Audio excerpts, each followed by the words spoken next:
ourselves started here. So I'm Nick Camilleri. Welcome, one and all. Yes, everyone will be muted this evening. I'll talk about that in a second, but welcome. Yeah, my name is Nick Camilleri. I head up curriculum here at Interview Kickstart. I've been here for about 4 years, and in that time, I've had the pleasure of working with about 4,000 software engineers, many of which are in the house tonight. Welcome back to all of you. Before jumping into Interview Kickstart, I had a pretty interesting journey where I got to work with a lot of candidates as they were going through the interview process. Worked in-house at LinkedIn, where I facilitated hiring committees and approved about 250 senior level hires there. Looked for trends of why do we hire people, why do we pass on folks. Prior to that, I was at Apex Systems, where I did full cycle recruiting, tech recruiting for companies like Google and Apple. I've also had a private practice in the past where I had the opportunity to go to universities like Stanford, San Jose State, Santa Clara University, UC Davis, just to name a few, to talk on topics related to career development and, yes, negotiations. I studied communications amongst a myriad of other things at Santa Clara University, and actually was the alumni industry group of entrepreneurships president from 2018 to 2019. And what I really love to do here is help people accelerate their career growth. And I know that the topic of the night is offer negotiation, but just to share a little bit, there are a few steps that you're going to need to be able to handle successfully in order to get to the offer stage. First, we have to identify what are the right opportunities for you.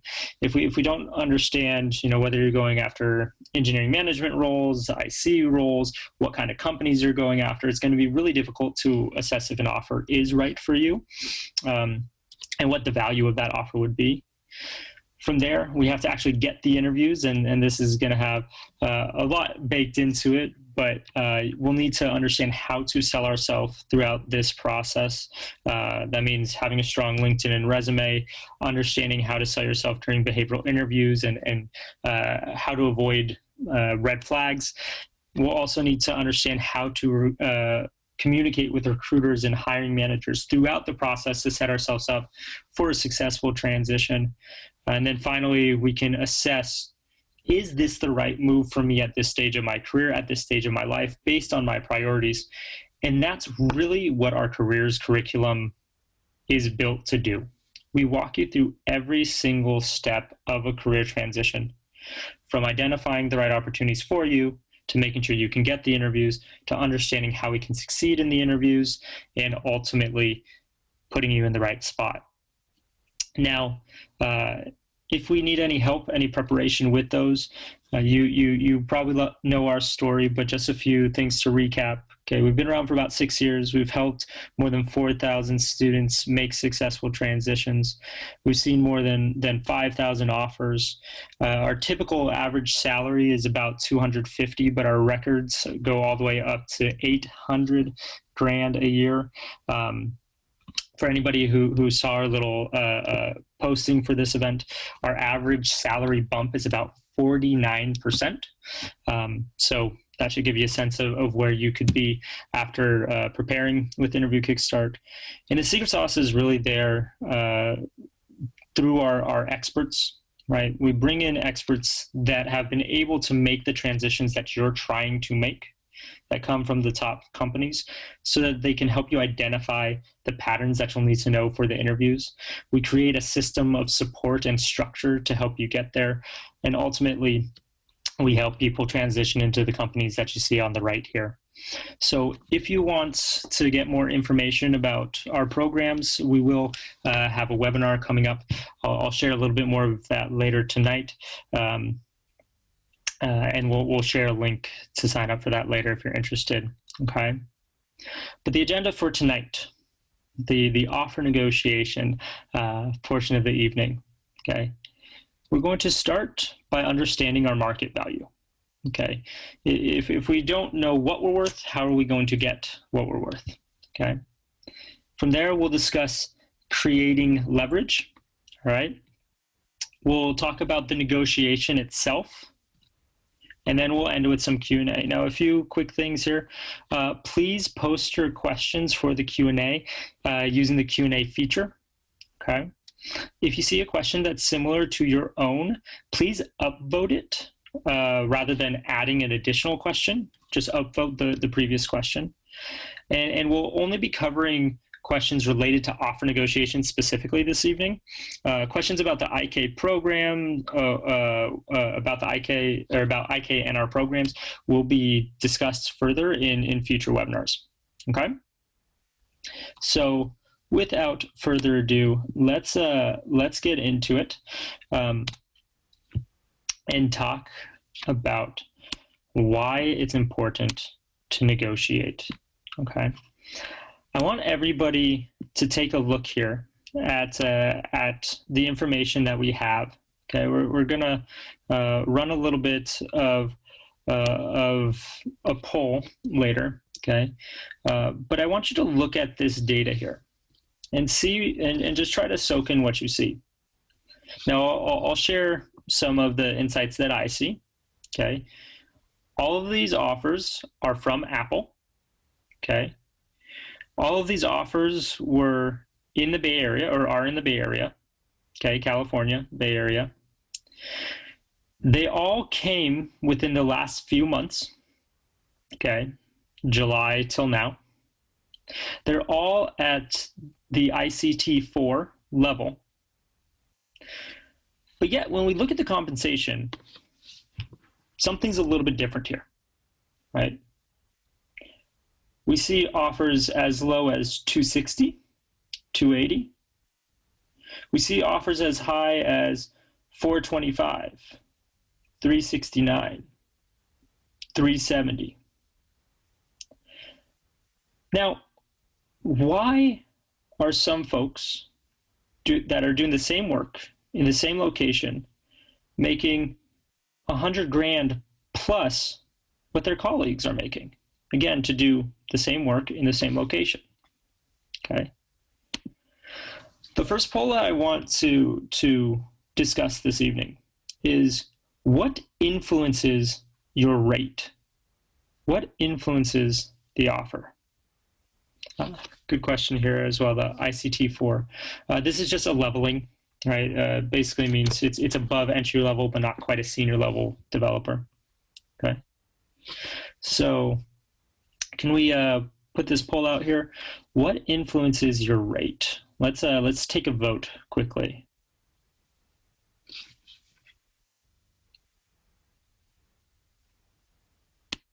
Does everybody know how to use the polling feature? I should mention that as well. On the navigation bar on Zoom, there should be a little button for polling. Then this poll will pop up in your screen. You just click on one of the answers to vote. Okay.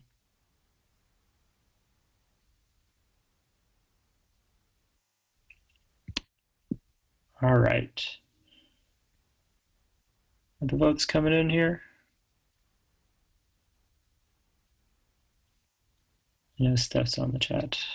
All right. So the answer is that all of the things that we saw here contribute. Okay. Yes, your interview performance will influence the rate that you can command, right? The relevance of your profile, right? How related it is to the work that you'll be doing. The team and the function that you're on will influence rate, okay? Plus a myriad of other factors, all right? You'll start to see, for example, that people that are working, say, in a certain function or a certain team that is worth more to the company may start to see more of a specific element of their rate coming up, okay? Now, if we start to look into the breakdown of the compensation here, certain folks will have 48, 50, or sorry, these are bonuses. Certain folks will have 36, 63, 87. But then all of a sudden, when you see this 390, you'll see somebody who has about 180K in stock. Now, why does this person make so much more in stock? Base salary is pretty similar, bonus is pretty similar, but this person's making so much more in stock. Now, that difference is made up because at some point in the process, they were able to show Apple that they would be able to contribute more effectively to the bottom line of the company. Okay? So what we're looking for here are ways that we can influence all of these factors positively. Okay? And we'll talk a little bit about this later. Now, it's important for us when we're negotiating, especially with publicly traded companies, to view this through the lens of total compensation. Okay. Now, we're going to put another poll up here. What elements make up your total compensation? What elements make up your total compensation? I'll let y'all vote quickly here.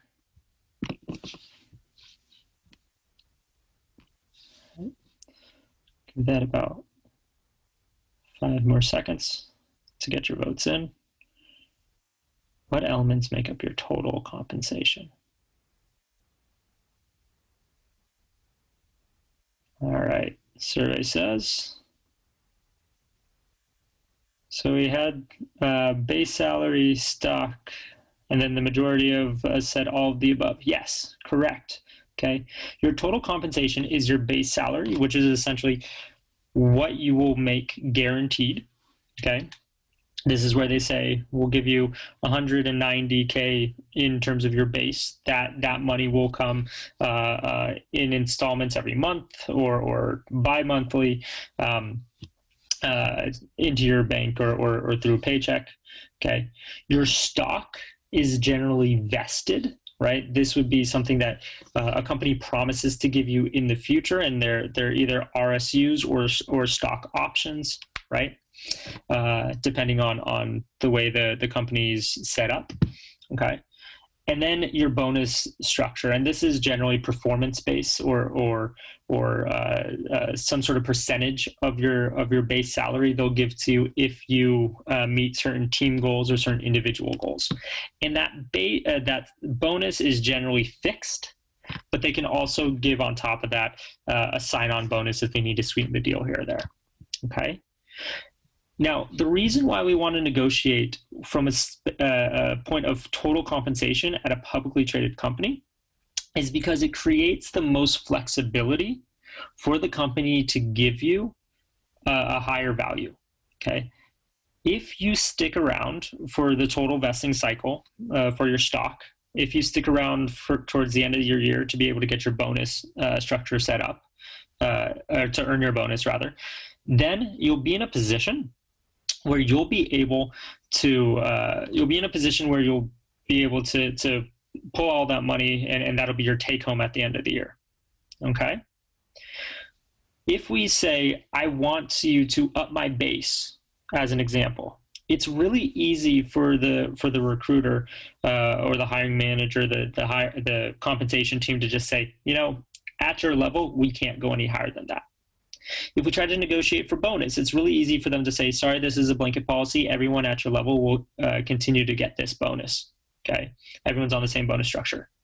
If we tried to negotiate and say, give me more stock, it's possible that they'll say, you can have more stock, but we'll decrease the base, or they may say, you can have more stock, but we're not willing to give you more stock because this team doesn't really contribute more than that, and this is kind of the upper level band that we give people in this org in terms of stock. When you leave it in terms of total compensation, you allow them to be creative and make a case for how they can get the budgeting committee to approve to up the offer. Okay? Obviously, there are some exceptions to that rule, which we can go into later in the Q&A. Now, I mentioned that we're going to cover 3 things this evening. Okay, knowing your market value, knowing how to create leverage, and how to communicate during the negotiation itself. Okay, it all starts, a successful negotiation all starts from the very first phone call. In the first phone call, your recruiter will likely ask you, what are your expectations? Okay. When they ask this question, if we do not know our market value, we may undervalue ourselves. And if we undervalue ourselves, we've lost all leverage in negotiation. We can come back to them later and say, hey, my expectations have changed. I found out that I'm worth more on the market. Maybe I even have competing offers.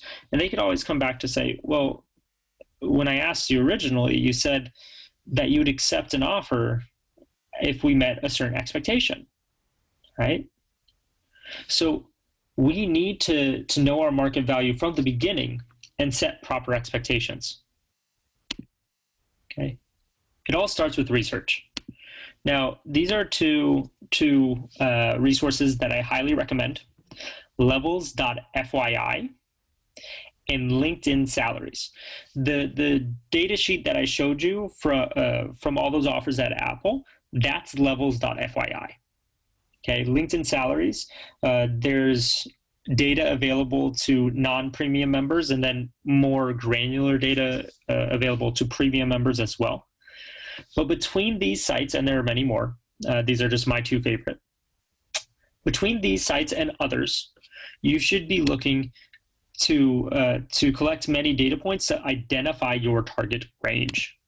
Okay, I recommend getting about 30 data points across all of your target companies. The reason why I say 30 and not 1 or 2 and not 1 per target company, right? 30 between all of your target companies, is because it gives you a true sense of what the market is willing to pay someone for your services. Okay. We also want to exclude some outliers while we're doing this. So for example, if we're seeing that the range is generally between 200,000 to 300,000, and then we see an offer for 500,000, but it's the only one that's above, say, 313, that's an outlier. That individual likely had a number of circumstances that aren't typical that allowed them to command that type of an offer. We exclude those from our data set. And then from here, we can build our range, what we see as the true market. Now, we want to position ourselves when we set our expectations higher than the median. Okay, if you simply say, hey, give me the market value, the recruiter will get you somewhere near the median, likely below it, right? They might get you somewhere between that 25 to 50% of the market value range. So you want to place your range above that 50% mark, okay? Generally, once we've excluded outliers, I'm looking anywhere from the 70th percentile to the 100th percentile. So in the example of a market range of 200 to 300, we would let them know that our expectations was somewhere between 270 to 300. Now that doesn't mean that they're guaranteed to give you an offer at that number, right?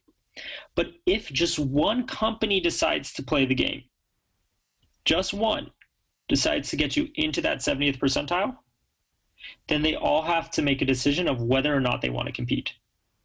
And it's possible that one of these companies will even get you above the 100th percentile if everything goes right. Okay? So we want to position ourselves at the high end of the market. Now, at this point, I generally get questions like, well, Nick, if I position myself at that high end of the market, is it possible that I'll price myself out? Is it possible that they'd come back to me and say, I'm sorry, we're not willing to go that high? It is possible, okay, but it's unlikely. And the reason why it's unlikely is because we're not giving them a single hard number. We're giving them multiple points that they can think about And it shows flexibility. It shows us that we may be willing to work with them if they're willing to work with us. We may be willing to be flexible. And because we based that range on the true market value, even if it feels high, it's not going to be unattainable. Okay? Even if an offer does come through and the company decides that they're not willing to go into your initial range, they'll still try to get as close to it as they feel is necessary. Again, based on your interview performance, your relevance of your past experience, and other factors like this. Okay.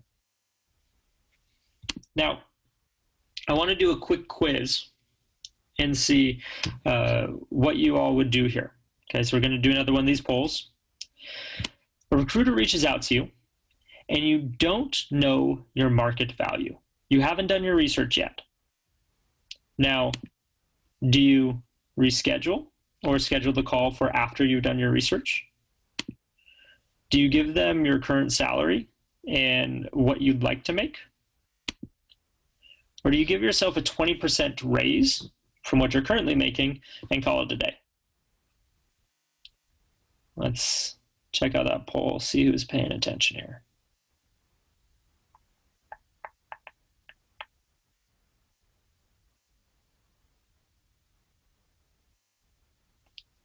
We'll give this about 5 more seconds here. We'll see what the results come out to. All right, let's check that out.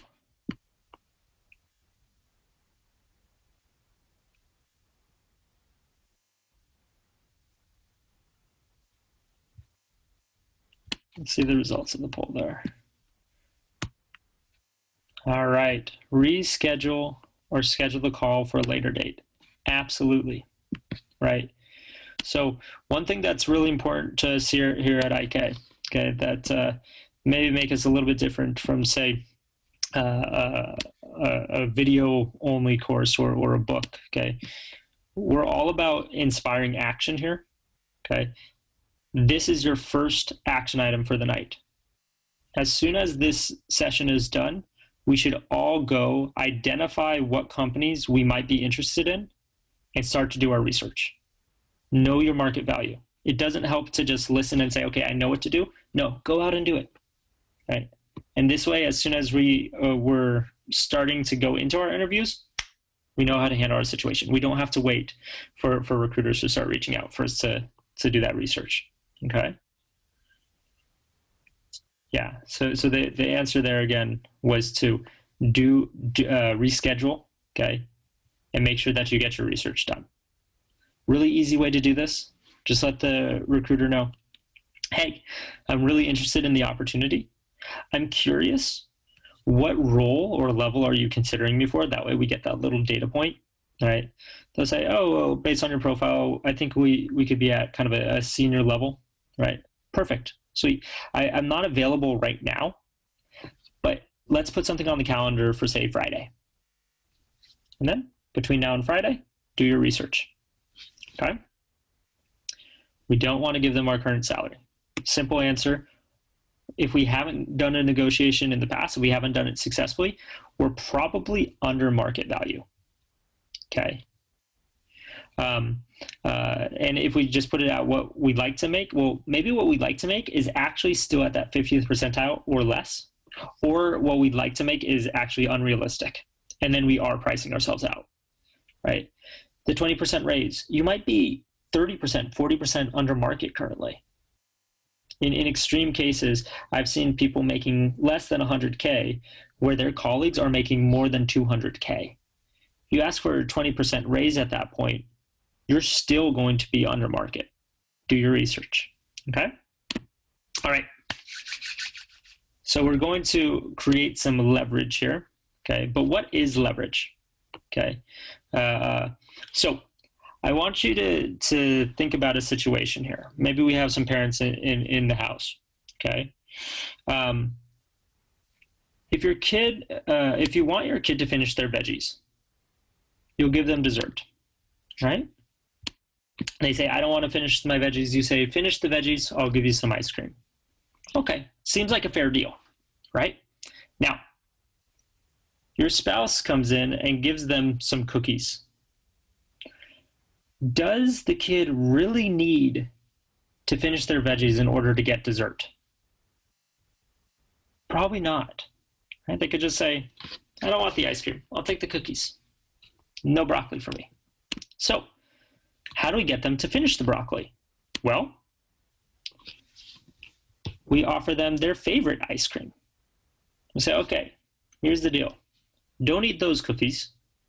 Finish your broccoli. I'll bring you to the ice cream shop. You can get 4 scoops of your favorite ice cream. We've now sweetened the deal a little bit. We only had to sweeten that deal, though, because there was some leverage presented. Okay. The fact that your kid had those cookies allowed them to say, you know what, that ice cream isn't good enough. If you want me to finish the broccoli, I have to do something else. So if we want to create leverage, okay, we have to start by getting multiple offers, okay? We also need to know the value of our offers, okay? So let's talk a little bit about what each of those means, okay? Firstly, we need to create open timelines. Now, when I say open timelines, I mean 2 things, okay? First, from the beginning, we need to set the expectations that we are not in a hurry. If we say, I need to decide by X date, right? And of course, I know that there are some exceptions to the rule, okay? But if we say, I need to transition by X date, then when that date rolls around, they can just wait and wait and wait and say, okay, here's your offer. We don't have time to negotiate. You said you have to decide by this time. You have 48 hours, right? We don't have time to get the approvals. The second thing to think about here is that we need to give ourselves time to see if other offers come in, right? So if we're interviewing with other companies and an offer comes through, we simply remind them, hey, I'm not in a rush here, okay? Let's not get into the negotiation yet, okay? We don't want to negotiate until we have multiple offers on the table. That is how we create that leverage, okay? They're offering us ice cream. We need to get a cookie in return, okay? Now, again, if you need to secure employment, right? If you're currently unemployed and you're either facing an expiring visa or you're the only person with an income in your household, then of course we may not want to stall. Okay, we may not have as much leverage in that situation, but we do have to get moving. You can create some leverage by telling all of the companies your closed timeline, but give yourself a little bit of a buffer, okay? If you've been rejected from all of your other companies, then in that case, we'll close our timelines then and say, okay, I need to make a decision soon, okay? But excluding those 2 spaces, keep an open timeline. Then, with that open timeline, you'll be able to understand the value of the other offers that are there. Okay, and then presenting leverage is quite simple, all right? But how do we get to know the value of the offers? Okay, we need to meet with hiring managers. We should never accept an offer without meeting with a hiring manager or a member of the team first.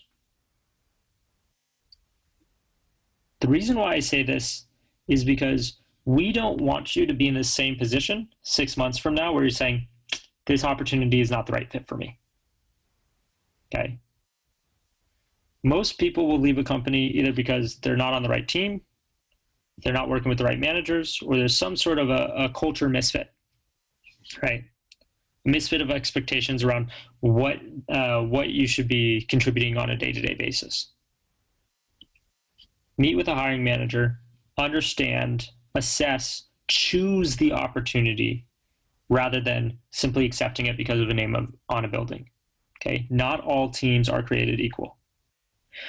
But the benefit to this is that you can also identify why this is a good opportunity.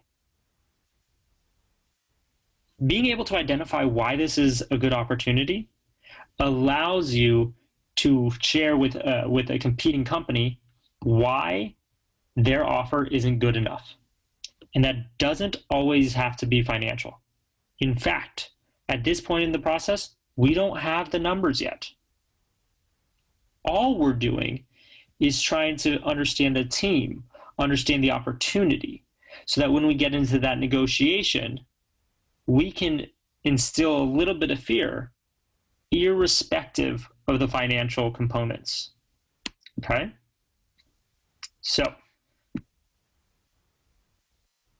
when we're thinking about knowing the value of each offer, okay, if they know that there's really no value to these cookies, if they know that we don't like cookies, they don't need to sweeten the deal, okay? Your manager meetings allow you to figure out and understand how you can communicate the sweetness of this opportunity. Make sense? Okay. So to recap so far, step one, when we're asked to set expectations, we need to have done our research. Step two, when we're going through the process, we create open timelines. We do not accept any offers when they present them. We say, okay, I'm excited that there's an opportunity here. Let's hold off on the numbers. I want to talk to a manager first. Start to identify why you would accept an offer, okay, as well as why you might decline it, so you can figure out what is the right opportunity, okay? From here, we can start to think about the negotiation itself, okay? Now, we have to understand how we want to frame this conversation, okay? And it's all about understanding the common goal. So quickly here, what is the common goal? Is it to give you as much money as possible? Probably not, right? It doesn't make business sense to pay somebody more than you would otherwise have to just because that individual wants more money, right? This isn't a charity, right? They're running a business. They'll exchange money for finances, or sorry, they'll exchange financial incentive for services, which you will provide, right? Is it to give you as little money as possible? No, it's not, right? If they don't give you enough money, they risk losing you to a competitor who's willing to give you that money, right? The idea here, the common goal, is to get you to accept, to join the team, okay? And in order to do that, there needs to be a little give and take on both sides, right? You need to feel that the offer is strong enough to get you to leave your current employer or drop the other offers that you've received. They need to see that the offer is strong enough, or they need to feel that the offer is worth the value that you're going to bring, okay? So when we're going through a negotiation, we're going to have to think about, how do we get to that yes? How do we get them to say, hey, this is worth it. We will be willing to give this to them in order for them to join. And from their eyes, they're trying to say, what do we have to do to get them to say, yes, I accept the offer, okay?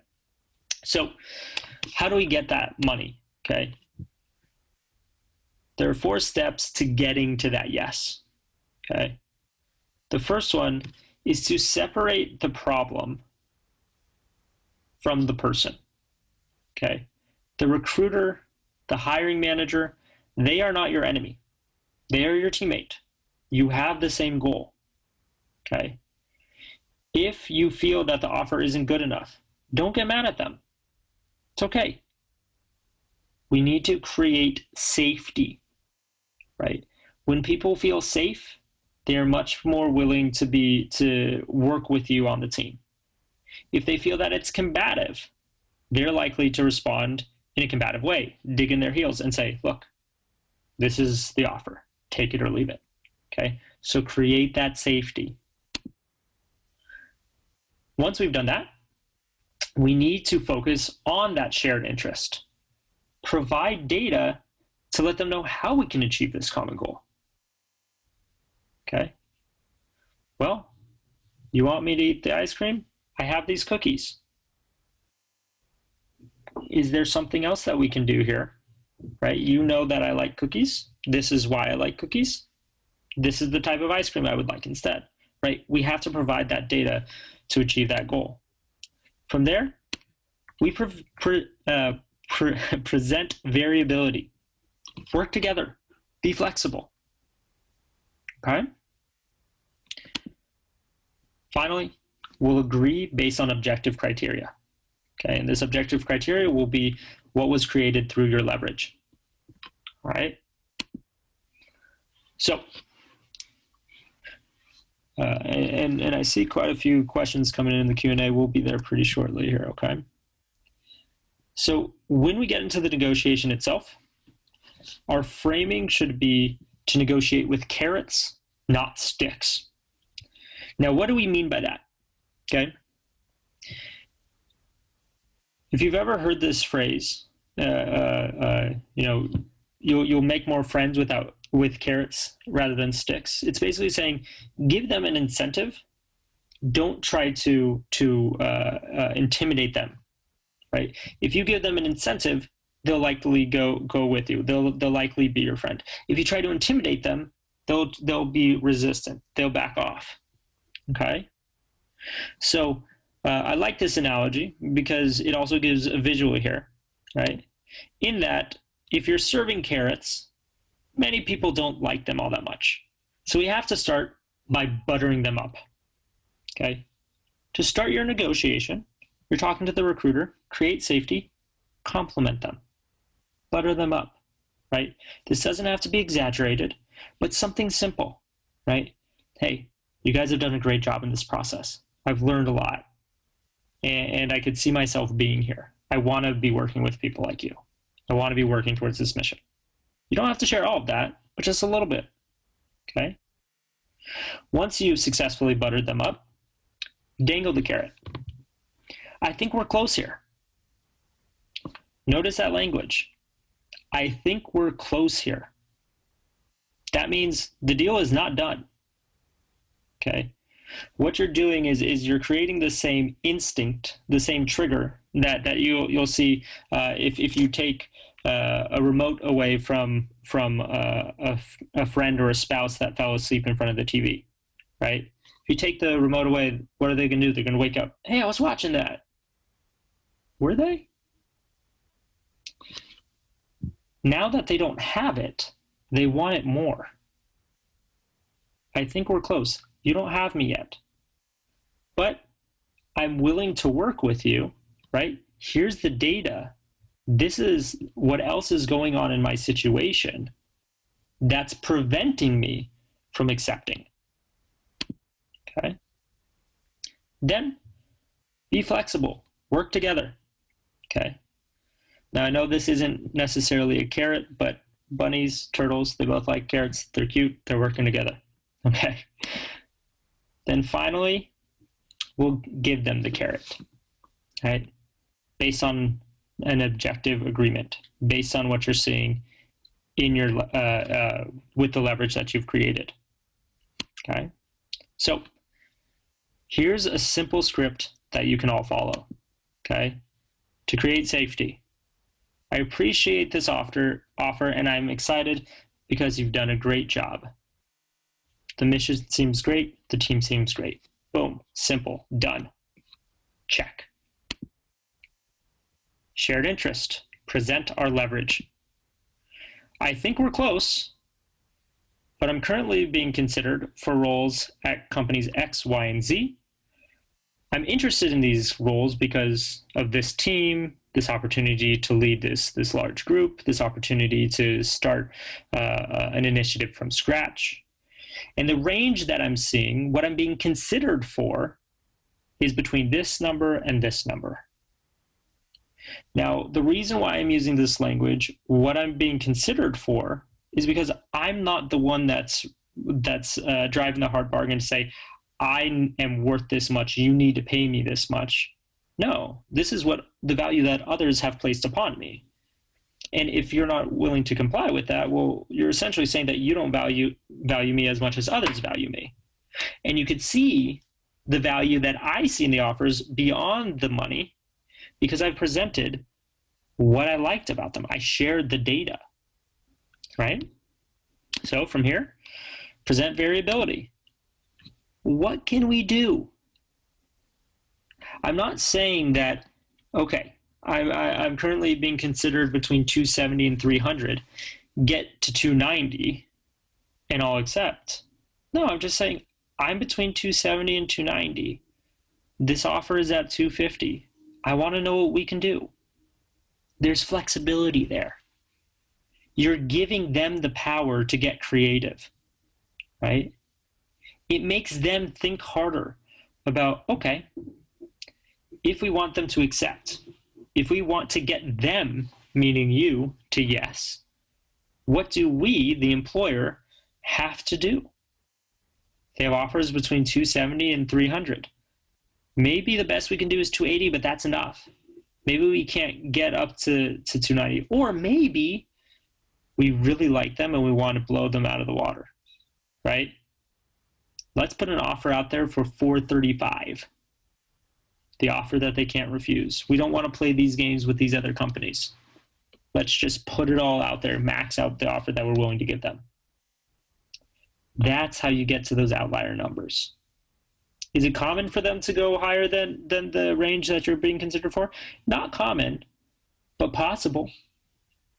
At the very least, you're going to see an offer that is what they feel is the best that they can do. Okay. Remember, their goal is to get you to accept. If they see this data, hey, there's all these other sweet opportunities out there that are valuable not just because of the money, but because of the opportunity, and the money is at this number.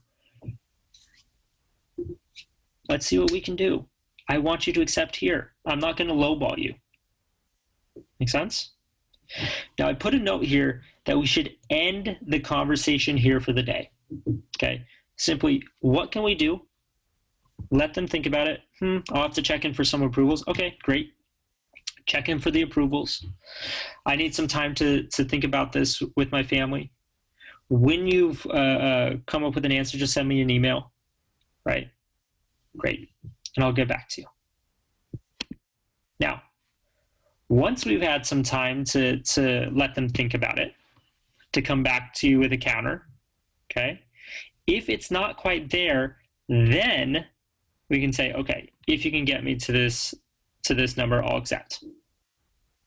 But I'm only going to accept if you get there. Make sense? Okay. So that's your template. Now, I saw a lot of questions coming in here. I want to make sure that we get through as many of those as we possibly can in the next 15 minutes. So we're going to enter the Q&A. Again, you've all been posting here. I think we're only going to have time to go through the ones that are there. Okay. If you see similar questions, please upvote those, right? Or if there are questions that are really important to you, please upvote those. Again, we won't be covering anything related to IK specifically, just offer negotiations for today. Okay. We'll get to that in a second. So let me quickly bring up the Q&A function here on my end.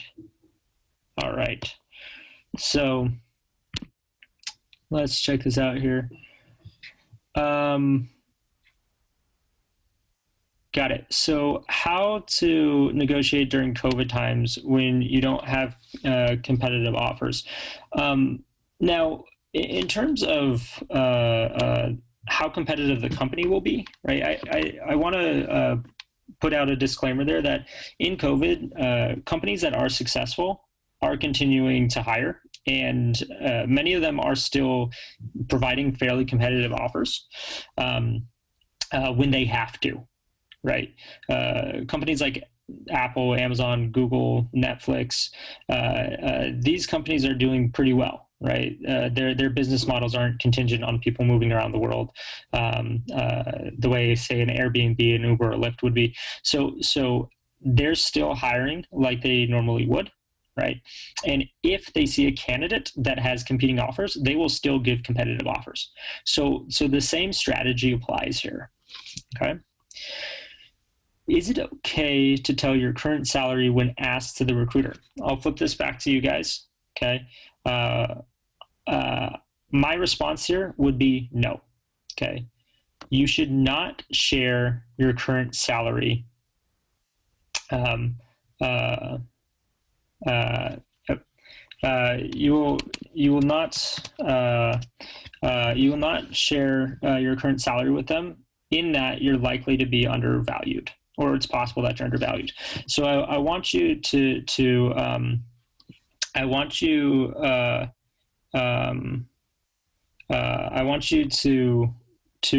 make sure that you set your expectations early. And if they ask for your current salary, just say, you know, this is what I'm seeing on the market, and I want to make sure that we get in that space. I'll be flexible, but this is what I'm expecting to see. Okay, you just hold yourself there. Quickly here, I also want to do one last poll, and then we'll answer more questions. I'm also happy to stick around a little bit extra longer, because there are so many great questions on this. Okay, but quickly, I want to just do one more poll. Okay, we are going to have some upcoming events here. We do events like this every few weeks. Our next one's going to be with our founder, Ryan Vallis. We have two options, and we'd like to include all of you in this decision.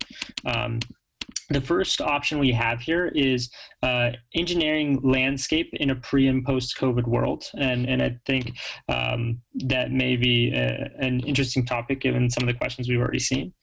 Then one that's very topical to the top or related to the topic of the evening, which is, you know, what are the different ways that I can retire with a multi-million-dollar nest egg?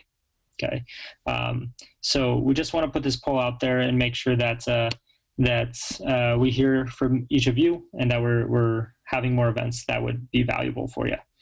So we'll give a few seconds to complete that poll. And while we're doing that, I also want to mention that this session is recorded, and we will be distributing it to each of you via email after the session. Okay.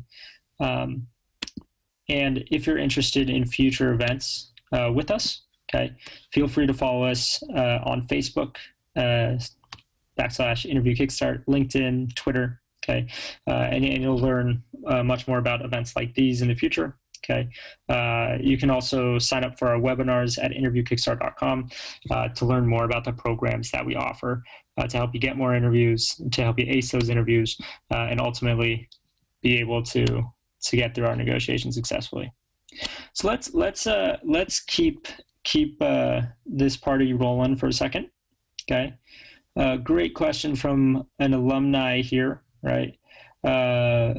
Okay, can you talk about managing companies and time once you receive multiple offers, right? If you have multiple offers pending, how would you kind of push these?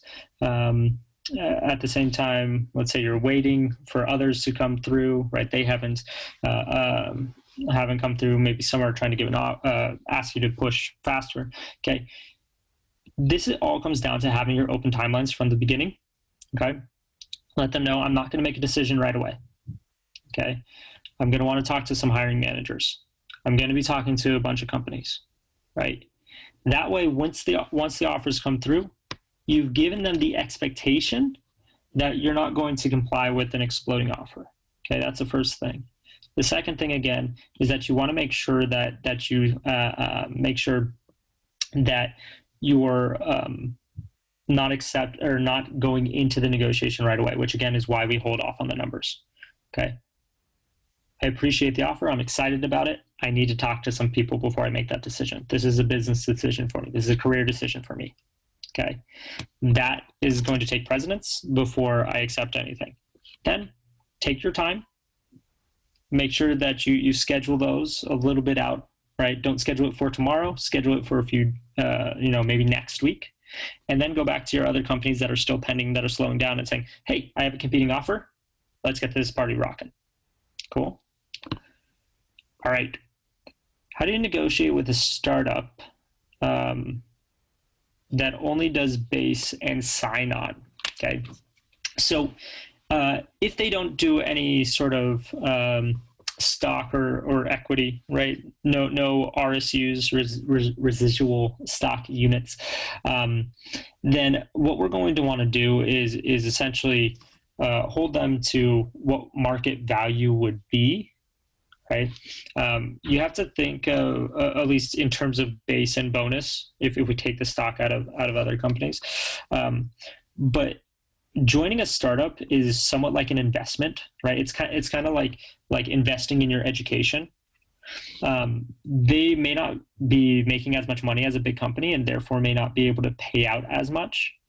That delta that you lose, right, that you could be making at another company, you have to think of that like a master's degree, or what you pay for a master's degree or for a PhD.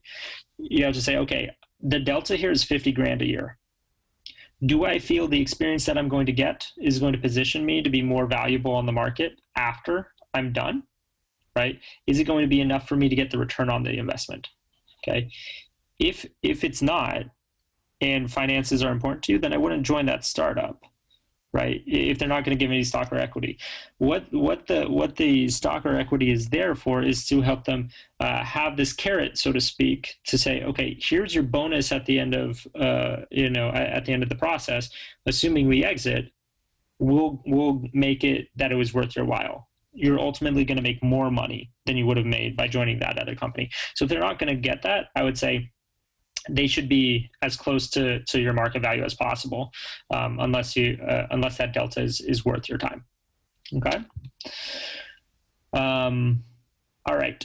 In initial calls, how do we keep expectations, as recruiters always ask? Yeah. So we covered that, right?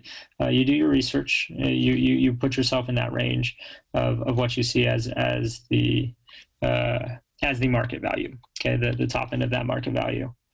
How many times is it okay to renegotiate the offer? Fantastic question here. Okay, generally you can get them to do one, at most 2 iterations. So that first iteration, okay, I understand your original offer. This is what I'm being considered for from other companies. What can we do? They'll give a counter. That's the first negotiation. Then after that, give yourself some time to think about it, some time to breathe, some time to say, okay, is that actually enough? And if it's not, how far short is it of what I would need to see to accept this offer over the other ones that I'm seeing? During that time, you could also negotiate with the other companies, okay? And at that point, you can then present your counter, which is if you get here, then I'll accept. That's two adjustments. Anything more than that, and they're going to start to be pretty resistant. Can you negotiate if you are not currently working currently? Yes, absolutely. But you need to create leverage, right? You need to have create proper expectations, right? And you need to have competing offers. This is one of those situations that they don't have any incentive to pay you more. Right, they can pay you whatever you want, and you getting experience is the price that a low offer, it might be worth it for you just to get your experience going again. But if you have multiple opportunities and they might lose you, remember their goal is to get you to come back, so or to get you to join. So that's how you get them there. If you're unemployed, do you lose negotiation power? Yeah, a little bit. But again, create that leverage. Okay.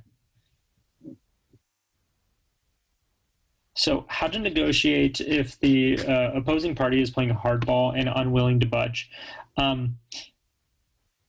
All we can do is ask, right? We can never force them to do anything, but if you create leverage, again, it's a lot more difficult for them to play hardball unless they truthfully don't feel that you are worth any more than they're currently offering you. Like if you were a borderline candidate who just squeaked in, it's possible that they'll say, this is the best we can do. Or it's possible that they have a legitimate policy and say, we're not willing to negotiate. There are companies that do that. But that is not the case for most companies. Again, they want you to join, right? They want you to feel valued.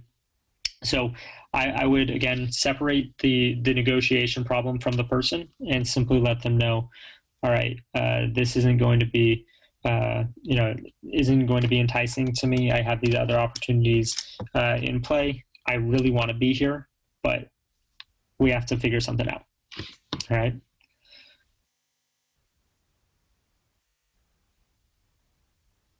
Yes. So great question here as well. So the average offer range that you mentioned, is that valid for the East Coast or just for the West Coast? So on those, using those tools, right? Levels.fyi, LinkedIn Salaries, there are many others, Glassdoor, Paysa, Payscale, all of these. You can find out the data that is accurate for your location. And that's where you determine your rate. Okay. Should we say the truth if we don't have competing offer when asked from HR during a negotiation? Also a fantastic question. Now, I like to think of negotiations kind of like a game of poker.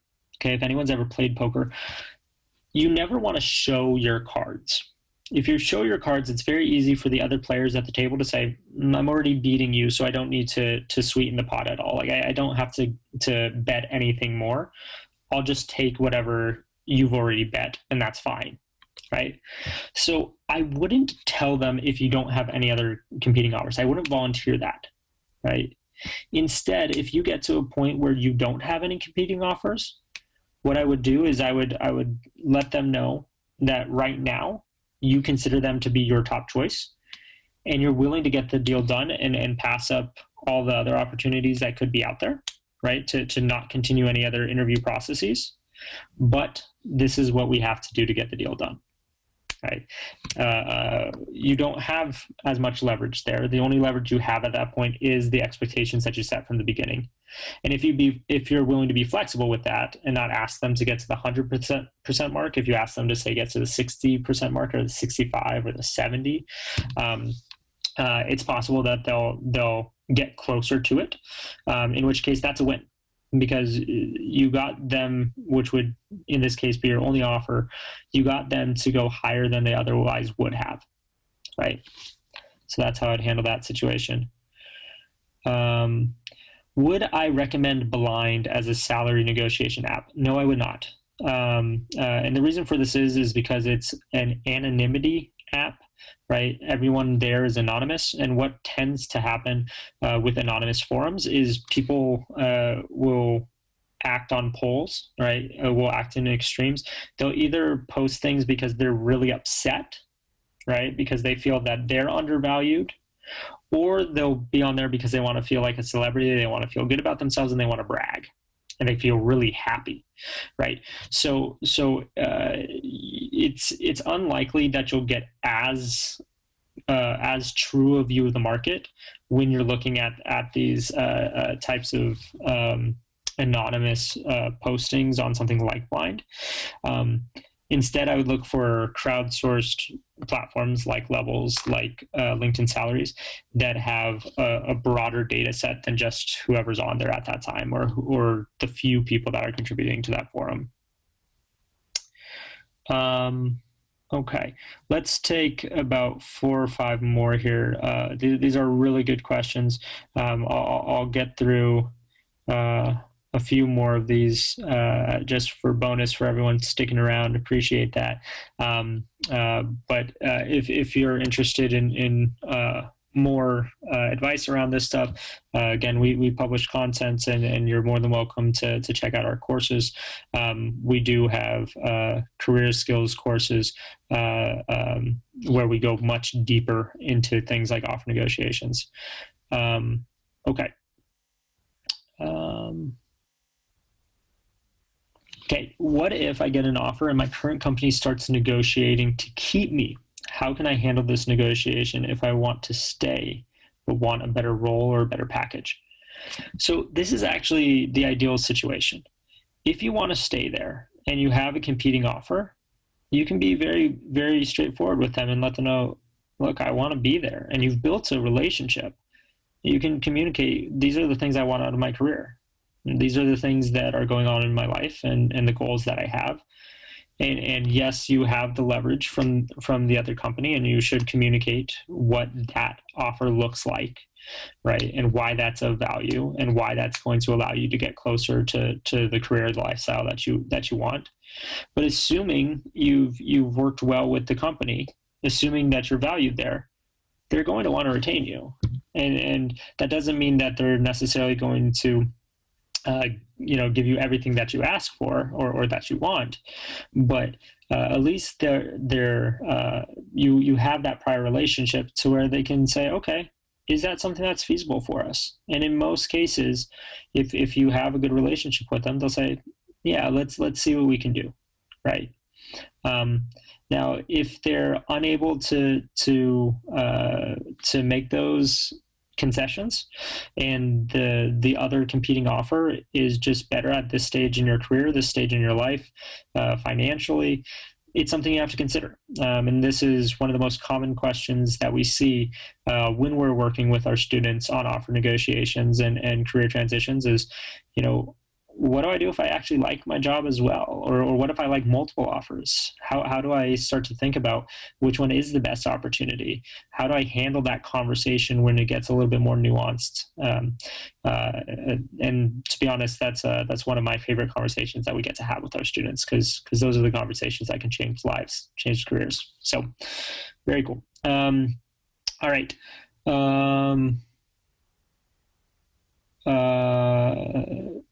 There's a question here about the more you cost, the sooner you'll be laid off. I don't necessarily agree with that. It's more about the value that you provide. If you're in a core function of the business, right, and you're doing good work, they're not going to lay you off just because you cost more. They're going to look at other roles or functions that aren't as core to the business. They're going to lay those people off first. All right, let's go with three more, and then we'll call it a night. Do you negotiate? Yes. So do you negotiate the three elements of the offers separately?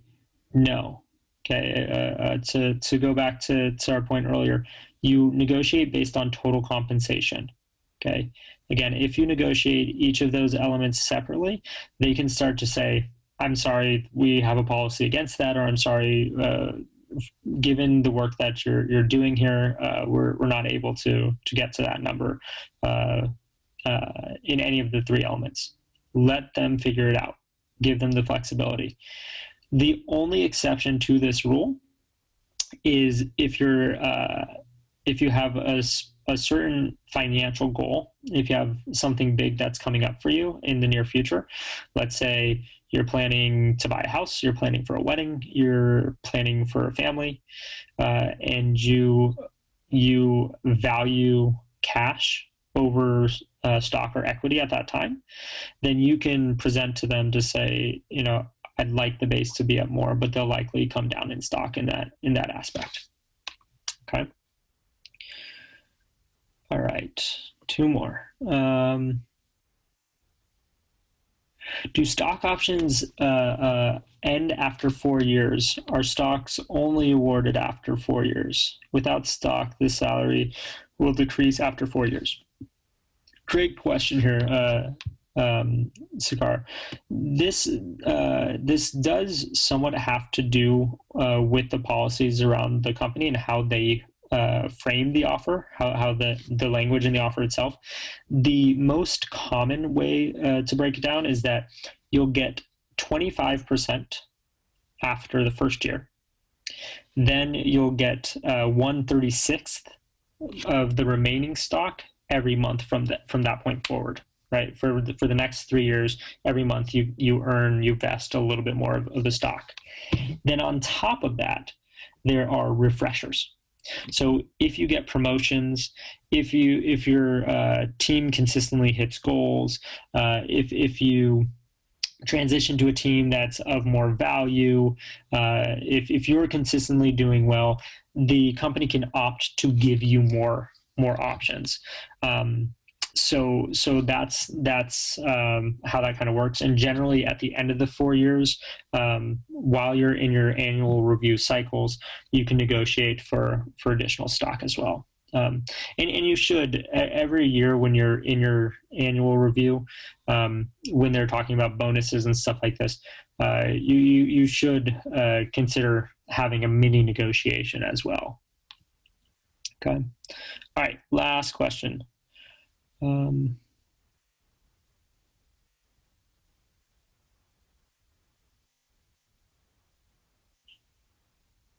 Many of these we answered.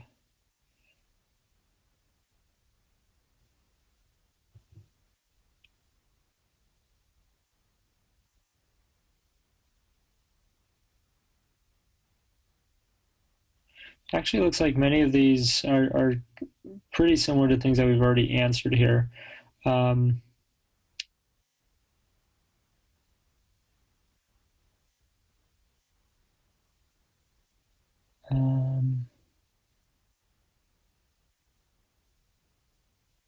Okay, yeah, it looks like the majority of these are things that we covered.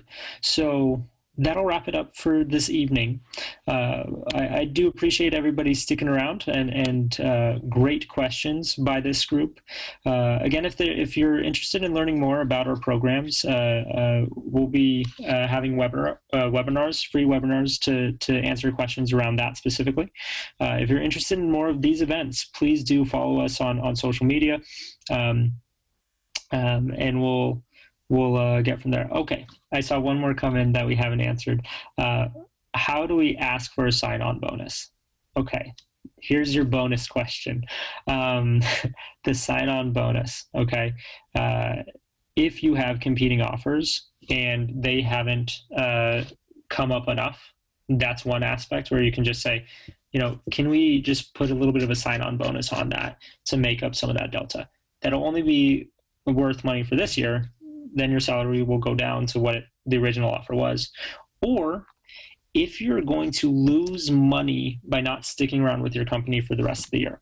So for example, by the end of the year, I'll have vested this much more in terms of my stock, and that I want to recoup some of that. Or if I'm in line for a promotion at the end of the year, and this is what my salary is going to be if I were to stay, then you can get them to do a sign-on bonus to make up some of that difference. So that's the last one, but I mentioned I would get one more in there. Yeah, sign-on bonus would be part of the total compensation. Okay, but that's all I have for this evening. Again, I appreciate y'all spending some time with me.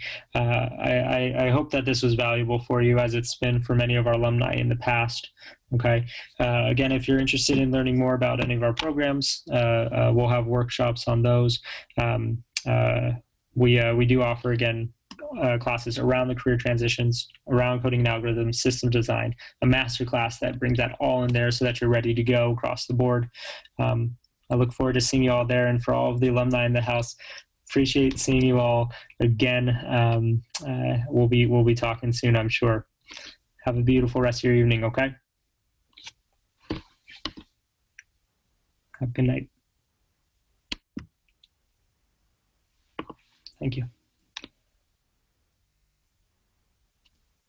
Thank you. I'll end the session here.